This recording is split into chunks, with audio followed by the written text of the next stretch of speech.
Hello everyone, welcome back to Agricultural Sciences. This is Alok Dwivedi. ये हमारा chapter 11 है जिसे आज हमें डिस्कस करना है। इससे पहले के जो चैप्टर्स है वो मैंने डिस्कस कर लिए हैं और आपको सारे टॉपिक्स बहुत इजीली और लेमन लैंग्वेज में आपको समझा भी दिया है, यानी कि बहुत ही आसान भाषा में आपको समझाया है। अगर आपने उन्हें अभी तक नहीं देखा है तो प्लेलिस्ट बना हुआ है फंडामेंटल्स ऑफ एग्रीकल्चर का, अरुण कात्यायन वॉल्यूम 1 आप जाके चैनल पर चेक कीजिएगा तो वहाँ पर आपको मिल जाएगा और वहाँ से आप चैप्टर 10 तक के सारे टॉपिक्स को वहाँ पर पढ़ सकते हैं और अपने एग्जाम में बेटर तरीके से परफॉर्म कर सकते हैं। यहाँ पर हम अब डिस्कस करने वाले हैं असेसमेंट ऑफ एग्रोनॉमिक इंटरैक्शंस के बारे में। तो ये जो इसका जो मतलब हुआ है तो कृषि संबंधी क्रिया का मूल्यांकन कहते हैं इसको हिंदी में। यहाँ मैं नीचे लिखा भी हुआ है इसका। असेसमेंट ऑफ एग्रोनॉमिक इंटरैक्शन का मतलब है कृषि संबंधी क्रिया का मूल्यांकन। तो कृषि का जब हम मूल्यांकन करते हैं तो उसमें क्या क्या चीज़ें होती हैं जिनसे हम असेसमेंट कर पाते हैं। तो ये सारी चीज़ें यहाँ पर लिखी हुई हैं जिनको हम यहाँ पर डिस्कस करने वाले हैं। जैसे कि लैंड इक्विवेलेंट रेशियो है, रिलेटिव क्राउडिंग कोफिशिएंट है, एग्रेसिविटी है, कंपटीशन इंडेक्स क्या होता है, कंपटीशन रेशियो क्या होता है, कंपटीशन कोएफिशिएंट क्या होता है, मल्टीपल क्रॉपिंग इंडेक्स क्या होता है, ठीक है, क्रॉपिंग इंटेंसिटी इंडेक्स हो गया, क्रॉपिंग इंटेंसिटी क्या है, स्पेसिफिक क्रॉपिंग इंटेंसिटी इंडेक्स क्या है, रिलेटिव क्रॉपिंग इंटेंसिटी इंडेक्स क्या है, cultivated land utilisation index, diversity index and rotational intensity. तो ये सारी चीज़ें हैं जिनसे हम आपका एग्रोनॉमिक इंटरैक्शंस का असेसमेंट करते हैं। और मैं आपको बताना चाहूँगा कि ये सारी चीज़ें मैं आपको सिर्फ एक इस वीडियो में नहीं दूंगा। अगर मैं ये सारी चीज़ें आपको क्योंकि देखिए ये सब फार्मूला बेस्ड टॉपिक है आपका, है ना। फार्मूला बेस्ड टॉपिक है तो होगा क्या, अगर मैं आपको एक साथ इन्हें समझा दूंगा तो फिर आप इन्हें समझ नहीं पाएंगे और बहुत कन्फ्यूज़न हो जाएगा, इरिटेशन होगी आपको समझने में, है ना।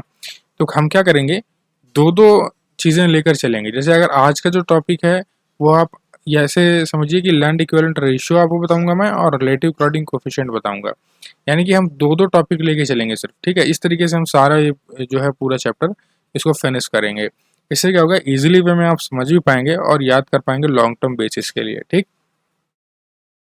तो चलिए इस चैप्टर को सबसे पहले शुरू करने से पहले दो बेसिक जानकारी आपको जरूर होना चाहिए। पहला, additive series of intercropping system क्या होता है और रिप्लेसमेंट सीरीज क्या होता है इंटरक्रॉपिंग सिस्टम में, ठीक है।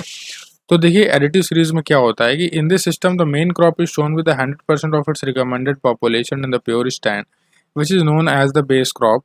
Another crop known as the intercrop or a component crop is introduced into the base crop by adjusting or changing crop geometry. The population of intercrop is less than its recommended population in the pure stand. For example, growing of soybean groundnut between two rows of maize crop in 1:1 row ratio. वाह, अब कुछ समझ में नहीं आया आपको, है ना। अब मैं आपको समझाता हूँ बहुत आसान भाषा में। देखिए एडिटिव सीरीज का मतलब ये होता है, आप देखिए इंटरक्रॉपिंग तो आप पढ़ ही रहे हो, ठीक है, मतलब दो क्रॉप तो इसमें होगा ही, ठीक है। तो एडिटिव सीरीज इंटरक्रॉपिंग में क्या समझाना चाहता है, एडिटिव सीरीज इंटरक्रॉपिंग में ये समझाना चाहता है कि जो मेन क्रॉप होगी, एक मेन क्रॉप होगी आपकी जिसे आप बोना चाहते हो, ठीक है। जैसे कि मेज हो गया, क्या हो गया, मक्का। तो मक्का आप उसको आप जितना प्योर स्टैंड में शो करते हो, जितना भी सीड, ठीक है, जो भी रिकमेंडेड आपका जो है पॉपुलेशन होता है प्योर स्टैंड में प्लांट्स का, वो आप शो करोगे फील्ड में, ठीक है, वो पूरा आप शो करोगे फील्ड पे, ठीक है, इन अ प्योर स्टैंड। लेकिन बट आप कंपोनेंट क्रॉप यानी कि जो आपका सोयाबीन और ग्राउंडनट है, इनको भी आप शो कर दोगे एक छोटी छोटी मात्रा में। यानी कि छोटी छोटी मात्रा में कैसे, यानी कि इसके कंपैरिजन में आपका जो है ये जो सोयाबीन और ग्राउंडनट होगा ये कम होगा, क्या होगा, कम होगा, ठीक है, मेन क्रॉप से। यानी मेन क्रॉप कौन है, आपका मेज है, ठीक। तो ये चीज़ है एडिटिव सीरीज, यानी कि एक जो आपका मेन क्रॉप होगा वो फुल प्योर स्टैंड में यानी फुल रिकमेंडेड डोज में आपको शो किया जाएगा, ठीक है। बट जो आपका कंपोनेंट क्रॉप है एक आपका, उसे क्या करोगे आप, less in the recommended population, ठीक है, less than the recommended population आप उसको यहाँ पर प्लांट करोगे, उसको शो करोगे, ठीक। तो ये आपका एडिटिव सीरीज कहलाएगा एक क्रॉप ज्योमेट्री बनाकर, ठीक है। यानी कि क्रॉप ज्योमेट्री अगर आप चेंज करके उसको बोते हो जिससे कि किसी तरीके से एडजस्ट हो जाए वो बेस क्रॉप में, तो वो क्या है, आपका एडिटिव सीरीज है। अच्छा, ये चीज़ रिप्लेसमेंट सीरीज में जस्ट उल्टा है। रिप्लेसमेंट सीरीज में क्या होता है भाई कि इंटरक्रॉपिंग जो है, both the crops are called component crops, यानी इसमें दोनों ही क्रॉप कंपोनेंट क्रॉप कहलाई जाती हैं। कैसे कहला, अब दोनों को कंपोनेंट क्रॉप क्यों कह देते हैं, क्योंकि भाई ऐसा है, इसमें क्या करते हैं कि सैक्रिफाइस कर देते हैं। क्या सैक्रिफाइस कर देते हैं? मेन क्रॉप के रिकमेंडेड डोज का। यानी कि अब क्या होगा कि दोनों क्रॉप इक्वली अमाउंट में शो की जाएंगी, यानी कि चाहे आपका मेज हो या सोयाबीन हो, दोनों को जो है 2:2 के फॉर्म में आपका ग्रो किया जाएगा। ठीक है, तो ये चीज़ हो गई आपकी रिप्लेसमेंट सीरीज। आप समझ गए आप, यानी एडिटिव सीरीज में क्या है, कंपोनेंट क्रॉप जाएगा लेकिन थोड़े से अमाउंट में। ठीक, यहाँ पर मेन क्रॉप ज़्यादा रहेगा। रिप्लेसमेंट सीरीज में क्या है, मेन क्रॉप और कंपोनेंट क्रॉप कुछ नहीं, इसमें दोनों ही कंपोनेंट क्रॉप होता है, यानी इक्वल इक्वल प्रोपोर्शन चलेगा। समझ गए? तो आई होप आपको याद भी आ गया होगा, मैंने ये पहले पढ़ाया भी था। ये एग्जांपल आप देख लीजिए, इंटरक्रॉपिंग एंड एडिटिव सीरीज, ये एडिटिव सीरीज का सिस्टम है। ठीक, और ये क्या है, intercropping in the replacement series, ये रिप्लेसमेंट सीरीज का। समझ गए? आगे बढ़ते हैं। अब लैंड इक्विवेलेंट रेशियो क्या होता है, ये आपके लिए इंपॉर्टेंट है। ठीक, देखिए लैंड इक्विवेलेंट रेशियो क्या होता है। It is the ratio of land required by the pure crop to produce same yield as that of intercrop. ये कह रहा है कि ये क्या है, रेशियो ऑफ लैंड है, रेशियो ऑफ लैंड है। अब रेशियो ऑफ लैंड किस चीज़ के टर्म में बात की जा रही है, यानी कि ये कह रहा है कि प्योर क्रॉप को जितना यील्ड प्रोड्यूस करने के लिए लैंड चाहिए, यानी कि एक प्योर क्रॉप जितना यील्ड प्रोड्यूस करेगा एक डेफिनेट लैंड में, उतना ही आपका इंटर क्रॉप भी करेगा। वही लिखा है देखिए, as that of intercrop, यानी कि it is the ratio of land required by pure crop to produce same yield as that of intercrop. ठीक, यानी कि प्योर स्टैंड में जब आप किसी क्रॉप को बोते हो, ठीक है, प्योर क्रॉप जब आप बोते हो किसी लैंड में तो वो कितना यील्ड दे रहा है, और जब आप उसे इंटर क्रॉप में बोते हो तब फिर वो कितना यील्ड दे रहा है, इसी के रेशियो को बोलते हैं लैंड इक्विवेलेंट रेशियो। क्या बोलते हैं? Land equivalent ratio. सेम चीज लिखा है देखिए, the ratio of land required by the pure crop to produce same yield as that of intercrop, यानी कि सेम यील्ड को प्रोड्यूस करने में प्योर क्रॉप का कितना लैंड कंजप्शन है और इंटर क्रॉप का कितना लैंड कंजप्शन है और क्या यील्ड दे रहा है, उसके हिसाब से आप लैंड इक्विवेलेंट रेशियो निकाल लेते हो। ठीक है, तो आई होप ये चीज़ समझ गए आप बहुत इजी वे में। अब इसका फॉर्मूला है LER, यानी land equivalent ratio, LA plus LB equal to YA upon SA plus YB upon SB। अब क्या है ये YA SB और ये सब क्या है, ठीक है, मैं समझाता हूँ क्या है। देखिए LA जो आपका डिनोट कर रहा है ये लैंड इक्विवेलेंट रेशियो है क्रॉप A का, LB जो है लैंड इक्विवेलेंट रेशियो है क्रॉप B का। ठीक, अब इसको और सिंप्लीफाई में आप कैसे लिखते हो, YA और जो YB हैं ये yield of individual crop A and B है। ठीक, नीचे जो आपका है ये yield of individual crop A and B respectively in the pure stand, यानी कि यहाँ पर जो Y डिनोट कर रहा है ये मिक्सचर में यील्ड है। ठीक है, A क्रॉप का यील्ड जब वो मिक्सचर में ग्रो किया गया हो, यानी कि जब वो इंटरक्रॉपिंग में ग्रो किया गया हो, ठीक है, वो चीज़ आप यहाँ लिखोगे तो कितना यील्ड है उसका, और ऐसे मतलब यानी प्योर स्टैंड में इस पर्टिकुलर क्रॉप का क्या यील्ड है, ठीक है, वो लिखना है। तो आई होप आप समझ गए लैंड इक्विवेलेंट रेशियो क्या है। यहाँ एग्जांपल से समझ लीजिए एक बार। जैसे देखिए मोनोकल्चर ग्रेन यील्ड क्या है, ये 5 टन पर हेक्टेयर जो है आपका मोनोकल्चर में ग्रेन यील्ड का जो यील्ड है वो होता है प्योर स्टैंड में। अब इसको कितने एरिया में इसको शो करना है, तो 0.8 हेक्टेयर में, तो 4 टन इसका जो है मोनोकल्चर का ग्रेन यील्ड आएगा। ठीक, मोनोकल्चर ग्रेन यील्ड आ जाएगा मोनोकल्चर में। अब फ्रूट की बात करें तो 15 टन पर हेक्टेयर के हिसाब से जो है रिकमेंडेड डोज है फ्रूट यील्ड का। ठीक, अब इसको कितने एरिया में शो करना है वो, तो ये 0.6 हेक्टेयर में, तो इसका जो मोनोकल्चर में फ्रूट यील्ड आएगा वो 9 टन आएगा। अब हम इसको बात करें पॉलीकल्चर में ग्रेन यील्ड का क्या आएगा, तो मोनोकल्चर का जो प्योर स्टैंड है उस कितने एरिया में आपको करना है इसको वो कर दीजिए, तो 4 टन इसका आ जाएगा। और ऐसे पॉलीकल्चर का कर दीजिए, fruit yield 9 ton per hectare में मोनोकल्चर में था और कितने में वो करना है, शो करना है सॉरी, तो 1 हेक्टेयर में 9 टन आ जाएगा। अब इसका हम LER निकाल सकते हैं क्योंकि हमारे पास क्या है, प्योर स्टैंड का भी जो है डेटा है और मिक्स्ड स्टैंड का भी डेटा है। तो अब देखते हैं जरा क्या है। देखिए YAB यानी मिक्सचर में जब आपने बोया, यानी मिक्सचर में जब आपने क्रॉप A को शो किया तो आपको मिला 4 टन पर हेक्टेयर। ठीक है, ये 1 हेक्टेयर है ना, 4 टन पर हेक्टेयर मिला। इसी तरीके से जो B क्रॉप है यानी जो फ्रूट वाली है इसको आपने किया तो 9 टन पर हेक्टेयर मिला। अब मोनोक्रॉपिंग यानी प्योर स्टैंड में इसका क्या यील्ड था, इसका था 5 टन पर हेक्टेयर, ये देखिए यहाँ पे लिखा है ना। और इसका कितना था फ्रूट का, तो इसका था 15 टन पर हेक्टेयर। अब इसको आप सॉल्व कर लीजिए तो 1.4 जो है आपका एलईआर होगा, यानी लैंड इक्विवेलेंट रेशियो होगा, समझ गए। 1.4 तो LER is the unit to measure the production efficiency, यानी प्रोडक्शन एफिशिएंसी को मेजर करने का एक ये यूनिट है of different intercropping system by converting the production in the terms of land acreage, यानी डिफरेंट डिफरेंट इंटरक्रॉपिंग सिस्टम को आपको उसकी प्रोडक्शन एफिशिएंसी को मेजर करने का यूनिट है, ठीक है। कैसे? Bye converting the production in the terms of land acreage, यानी कि लैंड एकरेज के टर्म्स में आप एलईआर को निकालते हो। बेसिकली आप यहाँ जानना क्या चाहते हो, तो प्रोडक्शन एफिशिएंसी जानना चाहते हो डिफरेंट इंटरक्रॉपिंग सिस्टम की एलईआर की हेल्प से, ठीक है। तो आई होप आपको ये चीज़ क्लियर है। नेक्स्ट क्या है, LER gives an accurate assessment of the biological efficiency of intercrop.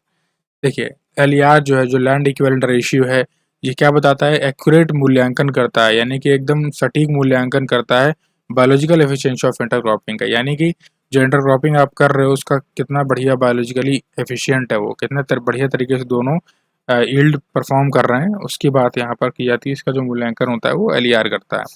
अगर एलईआर क्या होगा, ग्रेटर देन 1 होगा तो यील्ड एडवांटेज हो रहा है आपको, जैसे कि पीछे आपने देखा ये 1.4 आ रहा था, है ना, ये 1.4 आ रहा था, तो यानी कि यील्ड एडवांटेज है आपको। एलईआर अगर लेस देन 1 होगा तो यील्ड डिसएडवांटेज है, और एलईआर अगर इक्वल टू 1 होगा तो नो यील्ड एडवांटेज, कोई एडवांटेज नहीं हो रहा है आपको इंटरक्रॉपिंग करने से। तो यानी कि हरे वाले पर, यानी कि जब एलईआर 1 से ग्रेटर होगा तभी आपका इंटरक्रॉपिंग सिस्टम सक्सेसफुल है, तभी आप उसको आगे कंटिन्यू कर सकते हो, ठीक।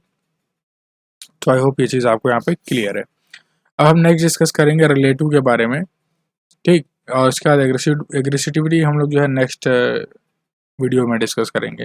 देखिए रिलेटिव क्राउडिंग कोफिशिएंट क्या होता है, जिसे आप आरसीसी बोलते हो, ठीक।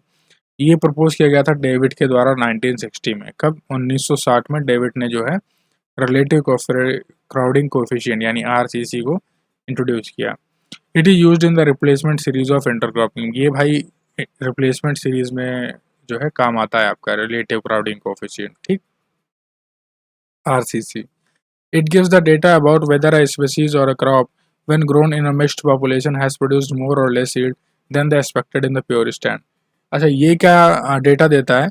आरसीसी आपको ये डेटा देता है कि जो आपने मिक्सचर यानी कि जो मिक्स्ड पॉपुलेशन में जो आपने क्रॉप ग्रो किया है वो आपको यील्ड प्योर स्टैंड के हिसाब से कम दे रहा है या ज़्यादा दे रहा है, ठीक है। यानी कि अगर आप मेज़ को बोते हो एक प्योर स्टैंड में, वो उसका यील्ड प्योर स्टैंड में कितना है, और मिक्सचर में जब आपने उसको इंटरक्रॉपिंग करके शो किया तो उसमें यील्ड कितना आ रहा है, कम आ रहा है या ज़्यादा आ रहा है, इस चीज़ का डेटा कौन देता है आपको?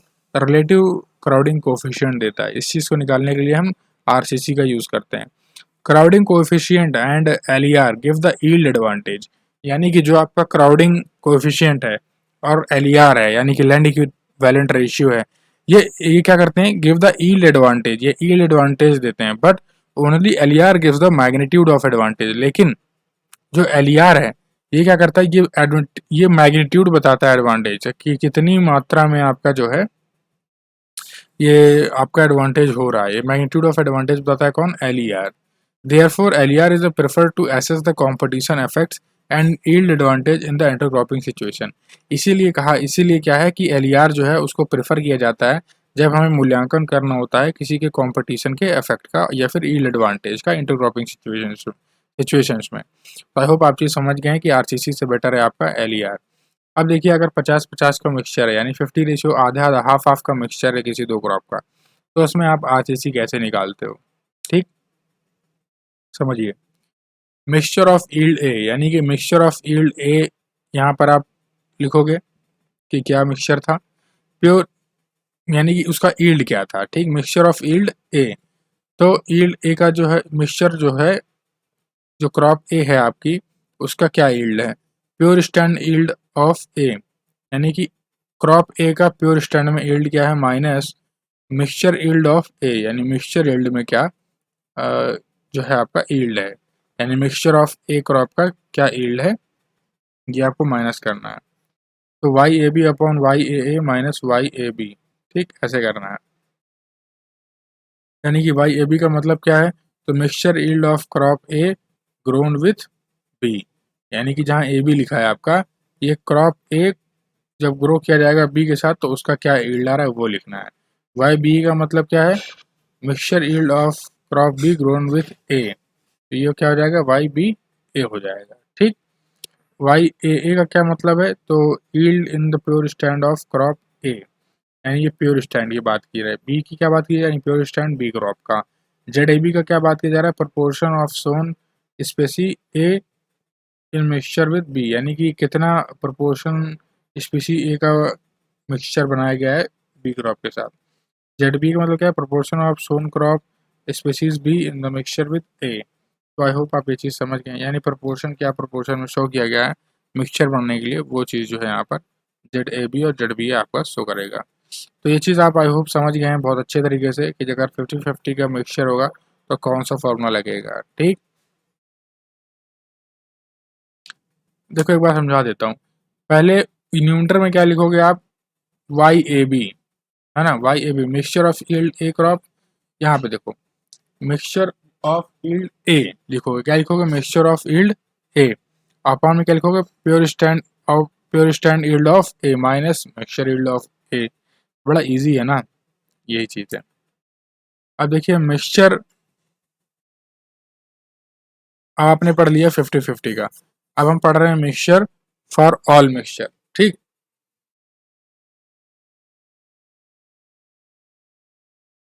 एक सेकंड थोड़ा टाइम दीजिएगा, मैं थोड़ा सा वर्क है, एक कॉल आ गया। देखिए, हाँ मैं आपको बताना चाहता हूँ कि जो हमने इससे पहले जो डिस्कस किया है वो क्या था, आपका 50-50 का मिक्सचर का फॉर्मूला था। लेकिन अब जो हम डिस्कस कर रहे हैं ये आपका सभी मिक्सचर्स के लिए फार्मूला है।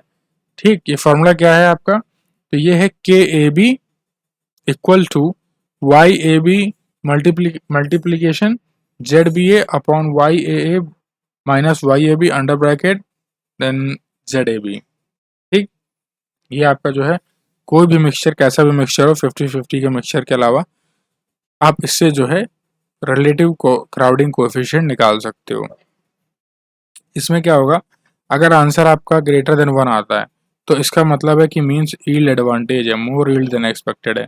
अगर इक्वल टू 1 है तो कोई डिफरेंस नहीं है, लेस देन 1 है तो यील्ड डिसएडवांटेज है, लेस यील्ड देन एक्सपेक्टेड है। ठीक, अब नोट में आप एक चीज समझिए कि aggressivity and crowding coefficient can be used only in the replacement series where as LER in both replacement and additive series.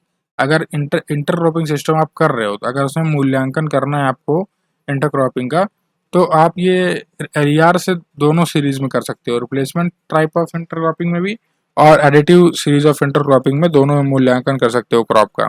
लेकिन एग्रेसिविटी और क्राउडिंग कोफिशिएंट में सिर्फ और सिर्फ आप रिप्लेसमेंट सीरीज के इंटरक्रॉपिंग से ही आप मूल्यांकन कर पाओगे। ठीक, तो ये आई होप ये चीज़ आपको जो है क्लियर है, कोई यहाँ पर डाउट नहीं है।